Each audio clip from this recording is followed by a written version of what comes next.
சந்தோஷமாக இருக்கிற நாட்களிலே, ரொம்ப ஜாலியாக இருக்கிற நாட்களிலே உங்களில் எத்தனை பேர் வந்து ஐயோ இன்னைக்கு இவ்வளோ சந்தோஷமாக வச்சிருக்கீங்க ஆண்டவரே, இவ்வளோ பிரியாணி சாப்பிட்டனே, இவ்வளோ சிரிச்சனே, இந்த கல்யாணத்துக்கு இவ்வளோ அழகாக போயிட்டு வந்தேனே ஆண்டவரே, உமக்கு நன்றியப்பா நன்றியப்பா நன்றியப்பா, நீங்கள் தான் எனக்கு பிரியாணியை கொடுத்தீங்க, நீங்கள் தான் எனக்கு ட்ரெஸ் பண்ணீங்க அப்படின்னு நன்றி சொல்கிறவங்களே லிஸ்ட்டு நம்ம எடுத்து பார்த்தோம் அப்படின்னா நம்ம நிறைய பேர் வந்து அது இருக்கவே இருக்காது. நம்ம பாட்டுக்கு ஜாலியாக போயிட்டு அன்னைக்கு வந்து ரொம்ப ஜெபம் பண்ண மாட்டோம், அன்னைக்கு பைபிள் வாசிக்க மாட்டோம், அன்னைக்கு ஒரு நாள் லீவு, ஏன்னா அன்னைக்கு நான் ஆண்டவர் நம்மளை ரொம்ப சந்தோஷமா வச்சுருக்காரு.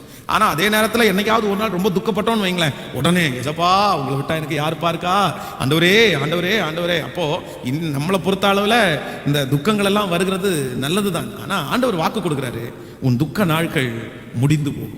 இந்த ஜபத்தில் இருக்கிறவர்கள் பல வருடமாய் ஒரே ஒரு துக்கம் உங்களை வாட்டிக்கொண்டே இருக்கலாம், அது யாரை குறித்தாய் வேண்டும் என்றாலும் இருக்கலாம். இந்த துக்கத்திலிருந்து என்னால் வெளியே வரவே முடியல பாஸ்டர், இன்னும் ரொம்ப துக்கமா இருக்குது, இந்த துக்கம் முடியுமா, இதுக்கு ஒரு முடிவு நான் பார்ப்பேனா, நான் செத்தாதான் முடிவு பார்ப்பேனா, நான் சாகிறதுக்கு முன்னாடி இந்த துக்கத்துக்கு முடிவு பார்க்க முடியாதா அப்படின்னு யார் இருக்கிறீர்களோ உங்களை பார்த்து தான் ஆவியானவர் இன்றைக்கு வாக்கு கொடுக்கிறார், இல்லை உன் துக்க நாட்கள் சீக்கிரமாய் முடிந்து போகும். கர்த்தர் அனுமதிப்பாரானால் இந்த மாதம் முடிகிறதற்குள்ளே அநேக வருடமாய் துக்கமாய் இருக்கிற உங்கள் துக்கம் முடிகிற நாள் வரும்.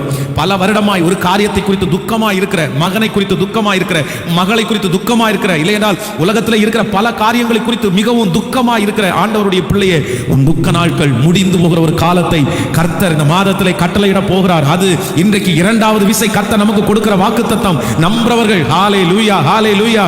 உன் துக்கத்திற்கு ஆண்டவர் ஒரு பெரிய முற்றுப்புள்ளியை கர்த்தர் வைக்க போகிறார். இனி உங்களுடைய முகம் துக்கமா இராது, இனி உங்களுடைய வாழ்க்கை துக்கமா இராது. நீங்கள் துக்கப்பட்ட காரியத்தை கர்த்தர் உங்களுக்கு சந்தோஷமாய் மாற்றி தர போகிறார். அந்த துக்கம் இனி உங்களை தொடருவது இல்லை, அந்த துக்கம் இனி உங்களை தொடருவதே இல்லை. ஆமென் சொல்லுங்கள். யாக்கோபை குறித்து வேதம் சொல்கிறது, யாக்கோபு மனதிலே அப்படிதான் நினைத்தான், நான் துக்கத்தோடு நான் பாதாளத்துக்கு இறங்குவேன், அப்படின்னா நான் துக்கத்தோட கல்லறைக்கு போவேன் அப்படின்னு தான் சொல்றான். அவன் என்ன டிசைட் பண்றான் அப்படின்னா, தன்னுடைய பிள்ளைகள் எல்லாரும் அவனுக்காக ஆறுதல் சொல்ல வரும்போது அவன் என்ன சொல்றான் அப்படின்னா, எனக்கு ஆறுதல் சொல்லாதீங்க, நீங்க என்னதான் ஆறுதல் சொன்னாலும் என்னுடைய துக்கத்தை எடுத்து போட முடியாது. ஏன் அப்படின்னா, நான் இனி கல்லறைக்கு போகிற வரைக்கும் நான் என்னப்பட்டு தான் ஆகணும் அப்படின்னா, என் பையனை குறித்து துக்கப்பட்டு தான் ஆகணும், எனக்கு வேற வழியே இல்லை, திரும்பி நான் அவனை பார்க்க முடியாது. யோசேப்பு பீருண்டு போயிட்டான், யோசேப்பு செத்து போயிட்டான், இனி நான் எங்க துக்கம் இல்லாம இருக்கிறது, அதனால எனக்கு ஆறுதல் சொல்லாதீங்க அப்படின்றான். ஆனா வேதம் சொல்லுகிறது, ஆண்டவர் அவன் மரிக்கிறதற்கு முன்பாகவே கர்த்தர் அவனுடைய மகனை அவனுடைய கண்களுக்கு முன்பாய் காண்பித்து அவருடைய துக்க நாட்களை கர்த்தர் முடிய பண்ணினான்.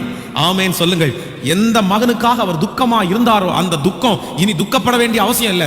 உங்க பிள்ளை சாதாரணமான பிள்ளை அல்ல, உங்க பிள்ளை இந்த நாட்டிற்கு ராஜா என்கிற ஒரு பெரிய ஆசீர்வாதத்தை கர்த்தரால கொடுக்க முடியுமானால் நான் விசுவாசிக்கிறேன், நான் நம்புகிறேன். இந்த ஜெபத்தில் இருக்கிற யாரு என்னுடைய துக்கத்தை ஆற்ற முடியாது, இனி என் துக்கம் என்னை விட்டு மாறாது, மரணம் வரைக்கும் தொடரும் என்று நினைக்கிறீர்களோ அந்த துக்கத்தை என் தேவனாகிய கர்த்தராலே மாற்ற முடியும். அந்த துக்கத்தை சந்தோஷமாய் மாற்றுகிற கர்த்தரைத்தான் நாம் ஆராதித்துக் கொண்டிருக்கிறோம். ஹல்லேலூயா.